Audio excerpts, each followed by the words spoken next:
اس درخت کا پھل آپ چکھ لیں گے تو آپ ہمیشہ ہمیشہ کے لیے جنتی ہو جائیں گے، فرشتے بن جائیں گے۔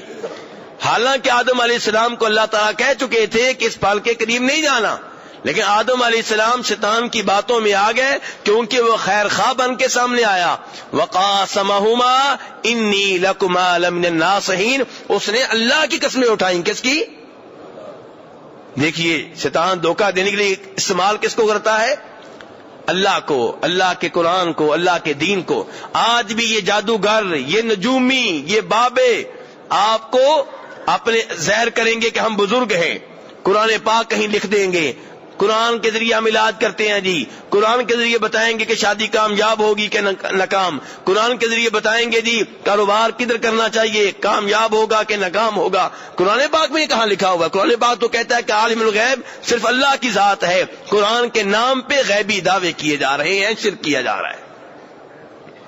اور ایسے ہی غیبی دعوے انبیاء کرام علیہم الصلوۃ والسلام کے ذمے بھی لگا دیے جاتے ہیں۔ لوگ کہتے ہیں کہ انبیاء کرام علیہم الصلوۃ والسلام عالم الغیب تھے کیونکہ بہت افضل تھے، بڑی شان والے تھے۔ میرے بھائی ان کی شان میں کوئی شک و شبہ نہیں ہے، ان کی فضیلت میں کوئی شک و شبہ نہیں ہے، ان کے مقام میں کوئی شک و شبہ نہیں ہے۔ خصوصاً ہمارے نبی علیہ الصلوۃ والسلام تمام انسانوں میں سب سے افضل، سب سے اعلیٰ، سب سے مقدس، سب سے محترم ہیں۔ لیکن یہ بات کہاں سے آ گئی کہ آپ غیب جانتے ہیں؟ جب اللہ نے کہہ دیا قُلْ لَا يَعْلَمُ مَنْ فِي السَّمَاوَاتِ وَالْأَرْضِ الْغَيْبَ إِلَّا اللَّهُ، کہ اے نبی علیہ السلام آپ بتا دیں کہ اللہ کے سوا کوئی عالم الغیب نہیں ہے، نہ آسمان والوں میں کوئی عالم الغیب ہے، نہ زمین والوں میں کوئی عالم الغیب ہے۔ میرے بھائیوں یہ الگ بات ہے کہ اللہ نے اپنے نبیوں کو اور رسولوں کو کئی غیبی باتیں بتائی ہیں، لیکن جو بتائی ہیں وہ اس کے مقابلے میں جو نہیں بتائی کچھ بھی نہیں ہے۔ جیسے سمندر کے سامنے ایک دو قطرے ہوں، جیسے سمندر کے سامنے ایک دو قطرے ہوں، یہ میں اپنی طرف سے نہیں کہہ رہا، بخاری شریف کی حدیث ہے کہ جب موسیٰ علیہ السلام، خضر علیہ السلام دونوں نبی ہیں، ایک جگہ جمع ہوئے، ان کے سامنے پرندہ آیا، اس نے اپنی چونچ کے ذریعے پانی لیا سمندر میں سے، تو تب خضر علیہ السلام نے موسیٰ علیہ السلام سے کہا تھا کہ موسیٰ تم نے دیکھا ہے کہ یہ پرندہ آیا سمندر میں سے پانی لیا، ایک قطرے دو قطرے، کیا اس کے یہ پانی لے لینے سے سمندر کے پانی میں کوئی کمی واقع ہوئی ہے؟ موسیٰ علیہ السلام نے کہا نہیں۔ خضر علیہ السلام نے کہا موسیٰ یہی مثال ہے میرے علم کی اور تمہارے علم کی اللہ کے علم کے سامنے۔ غیبی باتیں ان کو بتائی گئی ہیں، کوئی شک و شبہ نہیں ہے، اسی لیے تو نبی رسول کہتے ہیں۔ لیکن کتنی؟ 10 20 100 1000 لاکھ کروڑ ارب، کتنی؟ اس کے بعد اللہ کا علم تو لامحدود ہے، اللہ کے علم کو تو گنا نہیں جا سکتا۔ اللہ کا علم، اللہ اکبر، سورہ کاف کی آخری 1-2 آیتیں پڑھ لیں آپ کو پتا چلے گا کہ اللہ کا علم کتنا گہرا، کتنا زیادہ ہے۔ اللہ تعالی نے وہاں پہ کیا فرمایا ہے؟ قُلْ لَوْ كَانَ الْبَحْرُ مِدَادًا لِكَلِمَاتِ رَبِّي لَنَفِدَ الْبَحْرُ قَبْلَ أَن تَنفَدَ كَلِمَاتُ رَبِّي وَلَوْ جِئْنَا بِمِثْلِهِ مَدَدًا۔ فرماتے ہیں اللہ تعالیٰ کہ اگر سمندر سارے کا سارا اسے سیاہی کی شکل دے دی جائے، روشنائی کی شکل دے دی جائے، اور جتنا سمندر ہے اس کے برابر مزید پانی بھی ہو۔ آج دنیا میں خشکی کتنی اور پانی کتنا ہے میرے بھائیوں؟ 3 گنا کیا ہے؟ اور خشکی کتنی ہے؟ 1 گنا۔ حالانکہ خشکی اتنی زیادہ ہے کہ ہم میں سے کسی نے سمندر کا کنارہ نہیں دیکھا، سمندر کا دوسرا کنارہ نہیں دیکھا۔ ہم نے سارے ممالک کا سفر نہیں کیا، ایک ملک کا سفر کریں تو ختم نہیں ہوتا۔ سعودیہ میں گاڑی میں بیٹھ کے ایک سائڈ سے آپ نکلیں دوسرے بارڈر پہ جانا چاہیں تو آپ کے کتنے دن گزر جائیں گے۔ اتنی خشکی صرف سعودیہ میں ہے، باقی ممالک اب اتنی خشکی سے کے مقابلے میں پانی جو ہے کتنا ہے؟ 3 گنا۔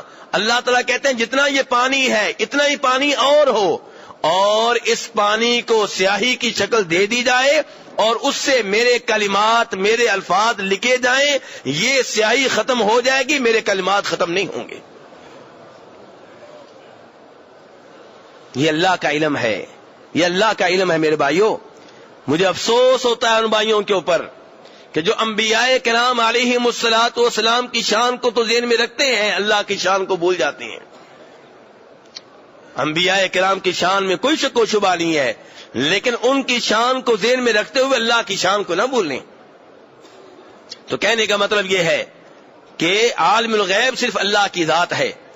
انبیاء کرام علیہم الصلوۃ والسلام کے پاس بہت علم ہے، غیبی باتیں ان کو بتائی گئی ہیں، لیکن کل علم نہیں دیا گیا۔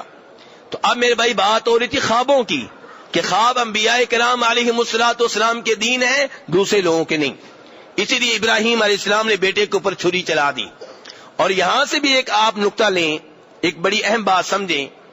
لوگ کہتے ہیں کہ انبیاء کرام عالم الغیب تھے علیہم الصلوۃ والسلام، اور سمتے یہ ہیں کہ ہم یہ دعویٰ کر کے ان کی شان میں اضافہ کر رہے ہیں۔ نہیں، ان کی شان میں آپ اضافہ نہیں کر رہے، آپ ان کی شان میں کمی کر رہے ہیں۔ کیسے؟ ابراہیم علیہ السلام نے بیٹے کے اوپر چھری چلائی، بہت بڑی قربانی ہے کہ نہیں؟ چھوٹی قربانی ہے کہ بڑی قربانی ہے؟ لیکن اگر یہ کہا جائے کہ وہ غیب جانتے تھے، ان کو پہلے سے معلوم تھا کہ چھری نہیں چلے گی، تو بتائیے کیا قربانی تھی؟ اگر آپ کہتے ہیں کہ غیب جانتے تھے اور ان کو پہلے سے معلوم تھا چھری نہیں چلے گی، تو بتائیے پھر کیا قربانی دی ہے؟ قربانی تب بنے گی جب آپ یہ مانیں گے کہ وہ غیب نہیں جانتے تھے، انہوں نے اس یقین کے ساتھ چھری چلائی ہے کہ یہ چلے گی، لیکن اللہ نے بچا لیا۔ ایسے ہی ابراہیم علیہ السلام کو نمرود نے آگ میں پھینکا، اور انہوں نے اللہ کی توحید کی خاطر یہ قربانی بھی قبول کی، آگ میں کود پڑے۔ اب اگر ان کو پہلے سے معلوم تھا کہ یہ آگ ٹھنڈی ہو جائے گی، مجھے نہیں جلائے گی، تو بتائیے کیا قربانی تھی؟ اور اگر ان کو یہ تھا ان کے ذہن میں کہ آگ مجھے جلائے گی اور میں اللہ کی راہ میں قربان ہونے جا رہا ہوں، پھر قربانی بنتی ہے۔